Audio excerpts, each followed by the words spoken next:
Muito bem, hoje, 22 de novembro de 2024, eu vou falar um pouquinho sobre a minha vida no esporte. Eu queria só, primeiramente, dizer que tudo é muito diferente hoje do que foi naquela época. Eu comecei minha vida no esporte em 1950, quando a Copa do Mundo foi no Brasil. E então, em Belo Horizonte, foi construído um estádio para a Copa do Mundo, que é o Estádio Independência, que, se eu não me engano, tinha até outro nome. Não, era o Estádio Independência, foi construído para a Copa do Mundo de 1950. E naquela Copa do Mundo, eu até então eu tinha ido a jogo de futebol, porque eu era menino, tinha 9 anos, e meus irmãos foram para o futebol. Era uma novidade em Belo Horizonte, havia um jogo muito importante aqui em Belo Horizonte, que era Uruguai e Bolívia, e depois Estados Unidos e Inglaterra. A Inglaterra era que tinha criado o futebol no mundo, e os Estados Unidos estavam começando. Então, eram duas atrações enormes em Belo Horizonte, e nós não conhecíamos nada, o mundo era muito simples para nós éramos muito provincianos. Belo Horizonte era uma cidade nova, tinha 50 e poucos anos naquela época, e essa Copa do Mundo trouxe uma atração muito grande, um atrativo enorme para Belo Horizonte. Então, havia um jogo, Bolívia e Uruguai. Esse jogo era sensacional, porque o Uruguai era a atração da competição, e veio jogar em Belo Horizonte. E meus irmãos tinham a turma deles, eles foram para o jogo com as turmas, e eu fiquei sobrando em casa. Então papai falou comigo: eu vou te levar ao jogo, você vai acompanhar um jogo da Copa do Mundo. E papai me levou a primeira vez no estádio de futebol. Eu quero só fazer um interregno aqui e dizer que hoje eu vejo menino de colo frequentando futebol, e no colo da mãe, e o pai leva pequenininho, com 1 ano, 2 anos, e naquela época não era assim. Era até proibido entrar em campo menor de 5 anos.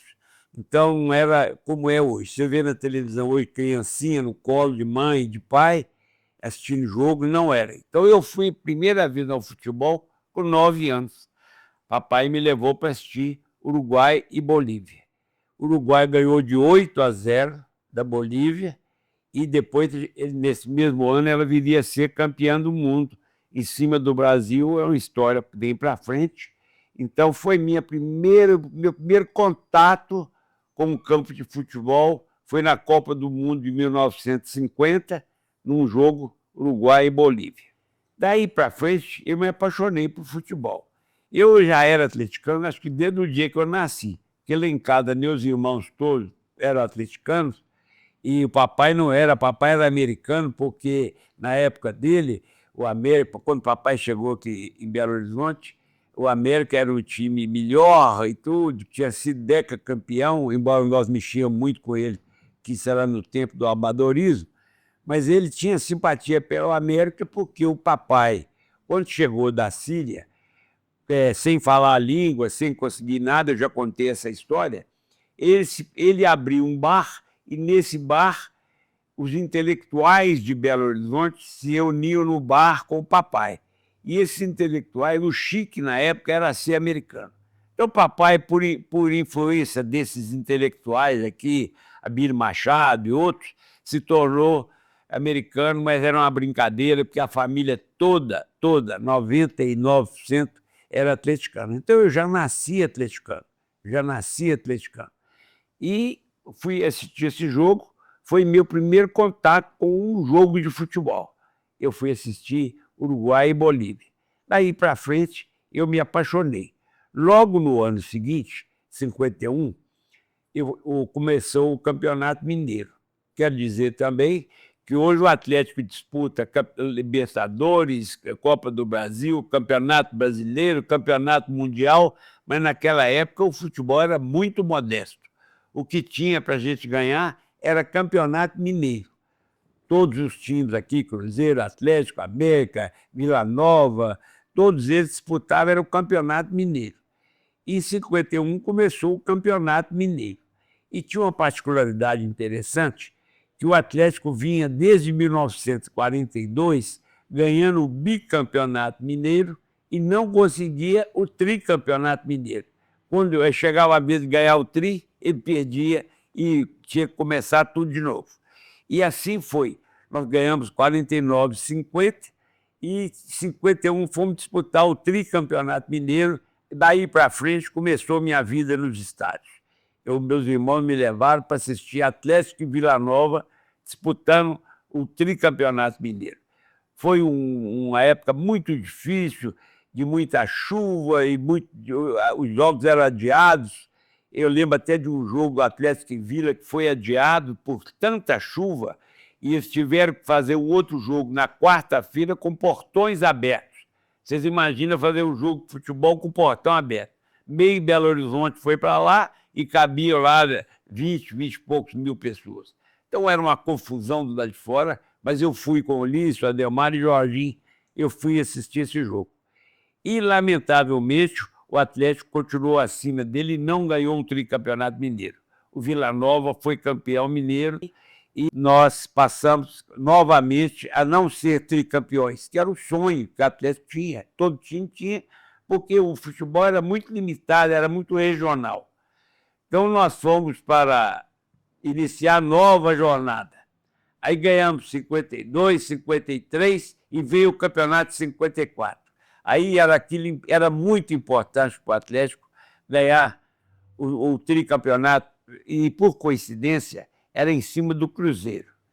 E existia, assim, o modo de disputar o campeonato era diferente, não eram 2 turnos, era campeão do primeiro turno contra campeão do segundo turno, campeão não sei de quê, disputavam a final, e a final deu Atlético e Cruzeiro.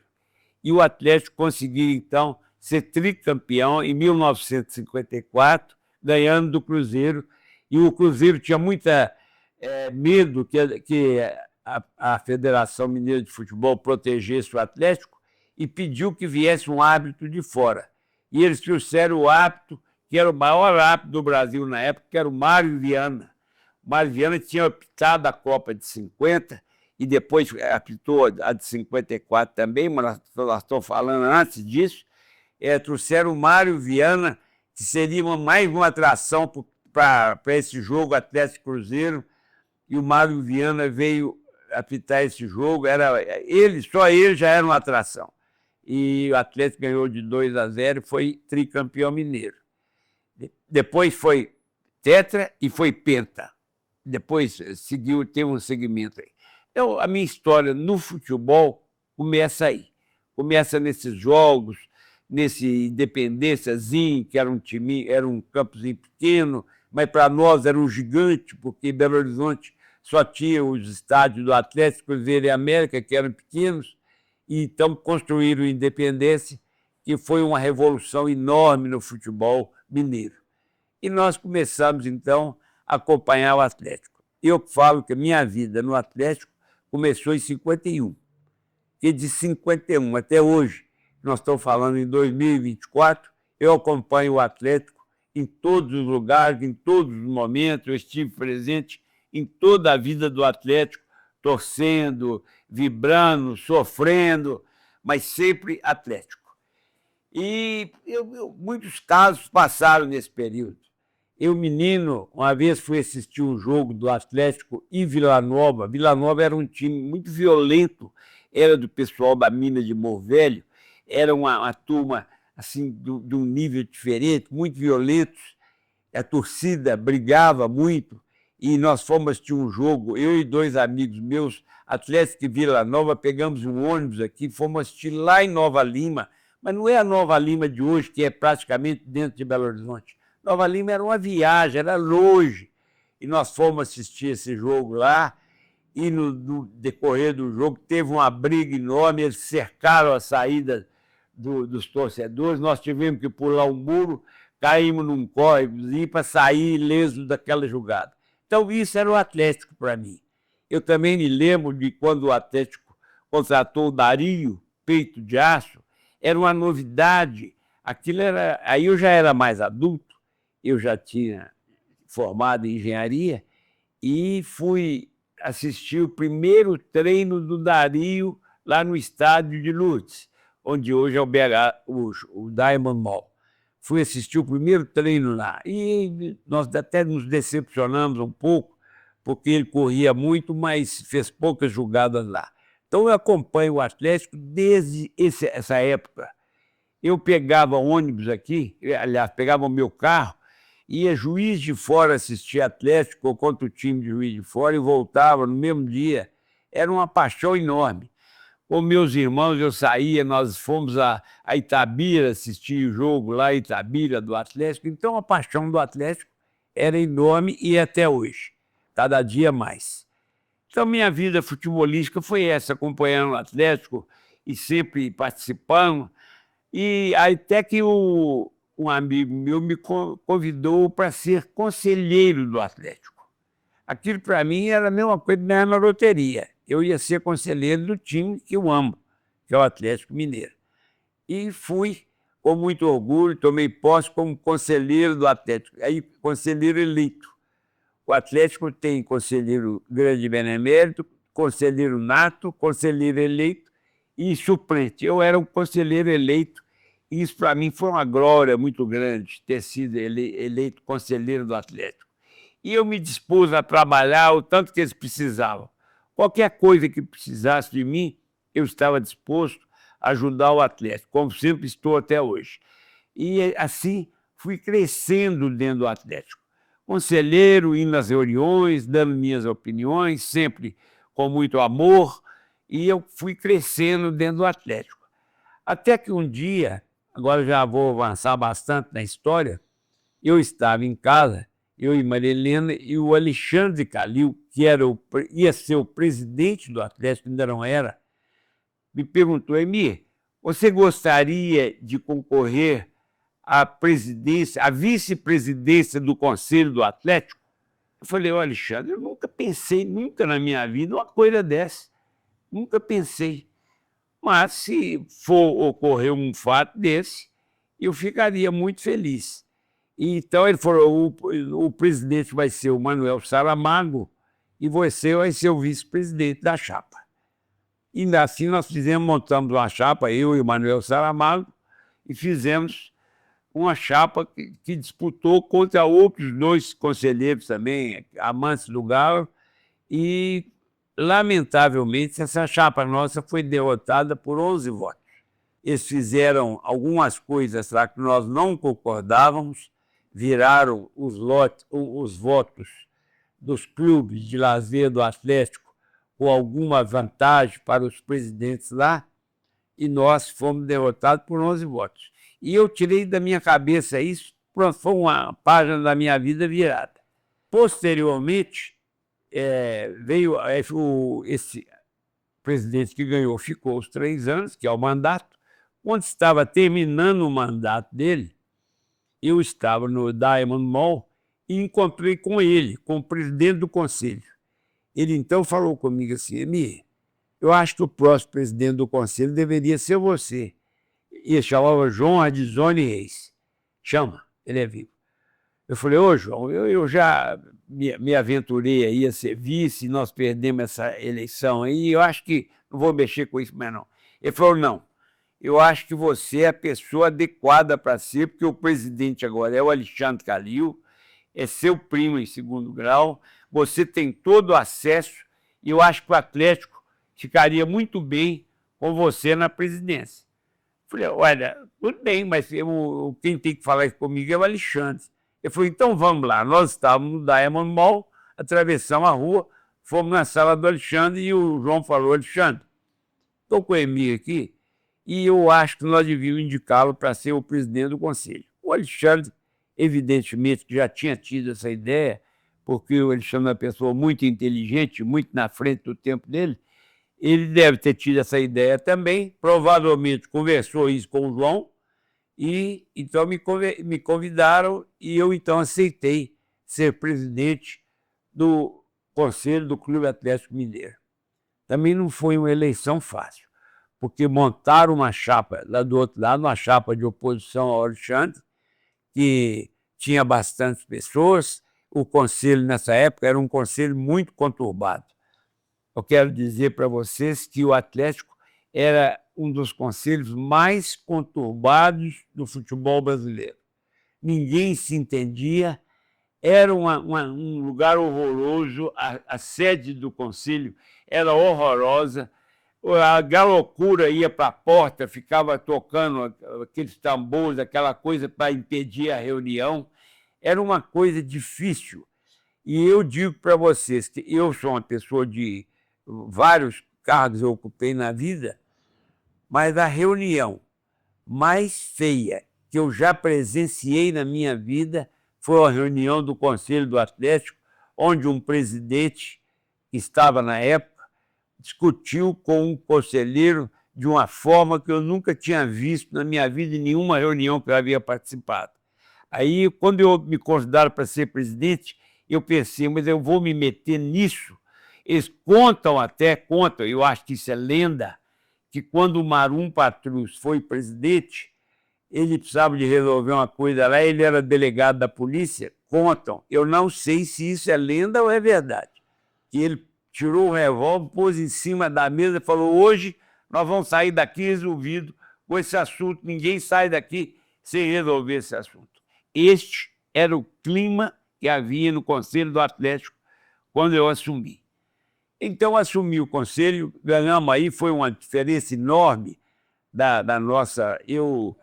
A votação que eu tive foi avassaladora, muito grande. O meu vice foi o Castelar Modesto Guimarães, pessoa excepcional, um advogado famoso e que me ajudou muito, porque todos os problemas jurídicos que surgiam no Conselho, ele me ajudava a resolver. O Castelar foi aquele homem amigo, sincero, aquele vice-presidente que qualquer pessoa desejaria ter.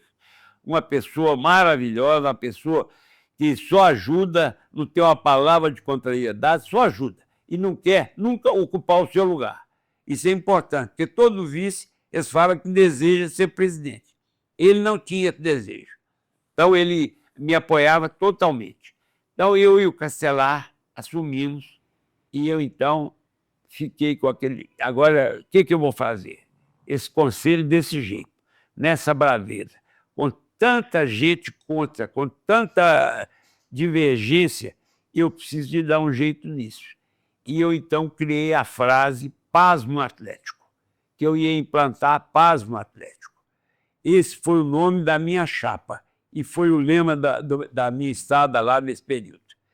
Eu procurei os principais conselheiros, conversei com eles, falei que nós estávamos inaugurando uma nova era no Atlético, que ali não precisava ter divergência, que todo mundo iria ter seu direito, ia ter sua voz e iria ser ouvido, e pedi a eles que me falassem quais que eram os grandes desejos dos conselheiros que eles não tinham como ser atendidos. E eles me elencaram 10 coisas e eu peguei uma por uma delas e resolvi todos os problemas.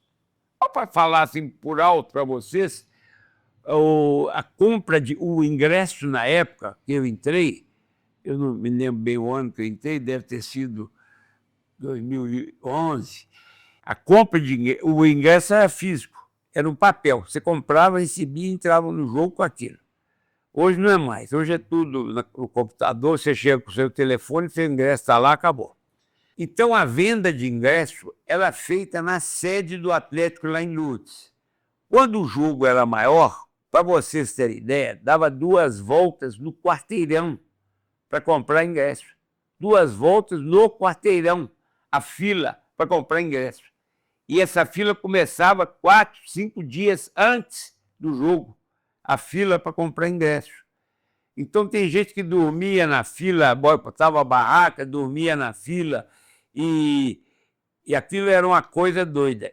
E contam também, e aí me contaram, que quando eles estavam lá já 4 dias acampados, na frente, quem chegou na frente iria comprar primeiro, quando chegava 2 horas antes da abertura da venda de ingressos, chegava a galocura. E ela chegava pulando, e aquelas pessoas que estavam ali há 2, 3 dias, 4 dias na frente, eram passadas para trás, e a galocura entrava e comprava na frente. Também Eu não sei, porque eu não entrava em fila para comprar. Então, esse era um dos problemas do conselheiro. E o conselheiro tinha que entrar nessa fila 3 dias antes para comprar. Eu falei, não, a partir de hoje, o conselheiro vai comprar ingresso aqui na sala do conselho. Nós vamos pegar um determinado número de ingressos, 5 por cada conselheiro tem direito de comprar 5, e nós vamos vender aqui na sala do conselho. Isso foi um ponto que começou a pacificar o Atlético. Outro ponto que começou a pacificar o Atlético. O conselheiro, todo mundo tem um primo, tem um conhecido que é craque de futebol, tem um menino que é craque. Todo mundo sabe, e o filho da cozinheira, o filho da lavadeira, o irmão do meu irmão, o primo do meu irmão, todo mundo tem um craque que conhece e queria pôr no Atlético para treinar. E não conseguia. Era impossível, não tinha fila, não tinha nada. Só entrava lá os protegidos dos diretores, ou do governador, ou protegido do prefeito, não tinha nenhum critério. Eu peguei e falei, a partir de hoje tem critério. O conselheiro tem direito a indicar um jogador para treinar, ele faz a ficha dele aqui no conselho, nós vamos mandar lá para o CT, e o menino vai ser chamado, vai ter no mínimo 5 treinos para mostrar suas habilidades, e o conselheiro vai receber a vida futebolística daquele menino. Se ele foi bem, se ele não foi bem, o conselheiro vai receber de volta na sua casa como foi aquela estada do menino lá no CT. Isso foi maravilhoso, porque não tinha nenhuma chance de indicar um jogador para o Atlético. Todo mundo queria indicar, mas não existia essa chance. Eu consertei isso também. Outra coisa, conhecer o CT. O CT é o maior centro de treinamento do Brasil, é do Atlético. Mas ele era inexpugnável para o conselheiro. O conselheiro não podia entrar lá. Falei, mas espera aí, como é que é? Nós somos conselheiros do time, nós damos um pedaço da nossa vida aqui dentro do conselho, e nós, eu falo nós, é o conselho, e o conselheiro não pode visitar o Atlético, não pode. Organizamos a entrada dos conselheiros no CT. Era grupo de 10 por dia, então se organizava o nosso funcionário do conselho, organizava as visitas e eles iam assistir os treinos do Atlético em pequenos números, porque senão metava, tinha alguma coisa que não era bom para o treinamento, e consertamos isso lá no Atlético. Então eu fui assim, pegando os pontos que eram de mais irritação nos conselhos e fui consertando as coisas, que não eram coisas difíceis, não. Como eu disse anteriormente, a sede do conselho era horrorosa, horrorosa. Era um lugar grande, com a cadeira de fibra, com janela aberta, não tinha ar-condicionado, não tinha projeção, não tinha nada. Eu falei, não, isso não é digno do Atlético Mineiro. Nós vamos fazer uma sede digna do Atlético Mineiro. Fui conversar com o presidente, que era o Alexandre. Falei, Alexandre, nós não podemos deixar a sede do conselho como está. São 400 conselheiros que se reúnem lá. Aquilo lá é uma coisa que não tem nem jeito. Todo mundo fumando, fumaça para todo lado, uma janela aberta de um lado, uma janela aberta do outro. Do lado de fora da Avenida Olegário Maciel, quando o Atlético perdia algum jogo, a Galocura ia fazer protesto do lado de fora do conselho e tocava tambor e não tinha jeito de falar, era uma coisa louca. Falei, Alexandre, isso não é digno do Atlético e nem do nome do seu pai, que o auditório chama Elias Calil. Falei, não é digno de ter o nome do seu pai num auditório desse. Ele falou, Emílio, você tem razão, pode reformar. E eu então fiz uma reforma maravilhosa. Primeira coisa, tiramos aquelas cadeiras, todas mandamos lá para a arquibancada do CT, elas estão lá até hoje, são as arquibancadas, umas cadeiras de fibra, colocamos cadeiras estofadas, fechamos a sede, ar-condicionado, cortina, projetor, então virou uma coisa assim, é outra sede, nem parecia ser o que era a sala do conselho, nem parecia ser o auditório. E nós estávamos aproximando a outra Copa do Mundo que teve em Belo Horizonte, acho que foi 2014, e eu falei com o Alexandre, inclusive, nós podemos oferecer esse auditório para que as delegações estrangeiras se reúnam, a imprensa de fora se reúna aqui, faz palestra aqui no nosso auditório, porque ele hoje é digno disso, e dito e feito. Várias reuniões lá no auditório do Atlético, da imprensa mundial, na época da Copa do Mundo. Então, esses pequenos detalhes eu fui consertando. E banheiro na sala não tinha. Lá tinha um lugar do banheiro, ele era ocupado com livros velhos, não sei o que é. Eu mandei, fizemos banheiro masculino, banheiro feminino. O conselheiro estava numa reunião. Se precisasse usar o banheiro, tinha que descer 2 andares para ir lá no andar lá de baixo para usar o banheiro. Nós criamos banheiro lá, criamos uma sala de café para servir um café, um lanche para os conselheiros durante a reunião. Então, são pequenos detalhes. Eu não estou conseguindo me lembrar de todos, mas são pequenos detalhes que nós fomos ajeitando e, com isso, eu pacifiquei o Conselho do Atlético. De 400 conselheiros, eu tinha 399 amigos. Ficaram todos meus amigos com o maior respeito. A hora que eu chegava, eu era aplaudido.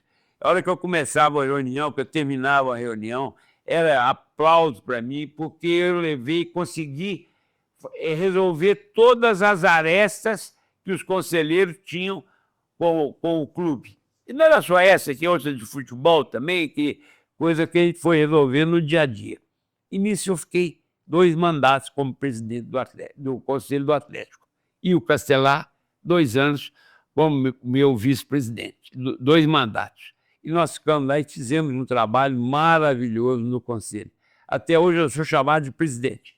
Eu entro no Atlético, as pessoas se referem a mim como presidente. Ô, presidente, o presidente, só tem que voltar. Não vou voltar nunca, já passei minha época, mas a minha estada no Atlético foi muito proveitosa para o Atlético.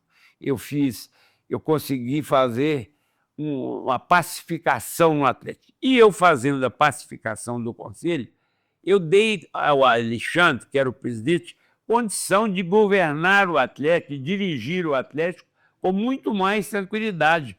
Porque até então, qualquer coisa que o presidente fazia, lá de cima vinha um grito do Conselho. Não, não, não. Todos os presidentes que passaram lá, passaram com um Conselho horroroso, com briga, com discórdia. E o Alexandre passou 6 anos comigo, na maior tranquilidade, e eu conseguindo ter o Conselho na mão para resolver. Quando era algum pleito maior do Conselho, eu pessoalmente levava no Alexandre, nós resolvíamos o pleito, eu voltava e resolvia lá com os conselheiros. Nunca houve alguma coisa que interferisse o Conselho na vida da direção do Alexandre.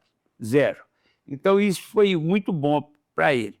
E nessa época, nós foi uma época de glória do Atlético, porque quando eu era presidente do Conselho, nós ganhamos campeonatos mineiros, ganhamos vários campeonatos mineiros e ganhamos a Copa do Brasil, ganhamos a Libertadores e fomos disputar a Copa do Mundo lá em Marrocos. Lamentavelmente, nós não fomos felizes no jogo, mas chegamos até a imprensa mundial falando em nós, que nós estávamos disputando, e iam disputar com os times da Europa o campeonato do mundo. E, lamentavelmente, nós perdemos um jogo antes para o Raja, não sei como é que chama o Raja, e não chegamos a disputar a final. Mas foi muito bom, ganhamos a Libertadores, ganhamos a Copa do Brasil, ganhamos os mineiros, ganhamos o brasileiro. O brasileiro nós viemos ganhar depois. Mas, então foi uma época muito profícua para o Atlético. É isso aí, o Atlético, eu tenho um amor muito grande por ele. Se o Atlético vai bem, nós também humorados, felizes, tudo. Se o Atlético tem um tropeço, para nós é muita tristeza. Para mim, para a Maria Helena, para o Emizinho, para os meninos dele, Eduardo, Lucas, a Bárbara, a Júlia também, que está nossa companheira agora. Então, o humor nosso, da nossa vida, depende muito do Atlético. Não é 100%, porque também nós temos nossa vida de muita felicidade. Mas o Atlético nos faz feliz. Quando ganha, nos faz muito feliz.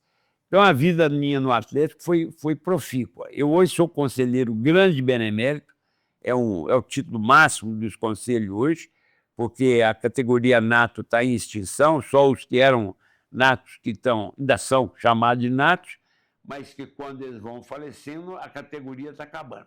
Então, a categoria máxima de conselho no Atlético é o grande benemérito, que eu sou grande benemérito. Então, é isso aí que eu queria contar para vocês. A minha história no futebol é uma história longa, começou em 51, nós estamos em 2024. É uma história longa, mas de conquistas, de muita alegria, muita decepção às vezes, mas é a vida do futebol, é assim mesmo.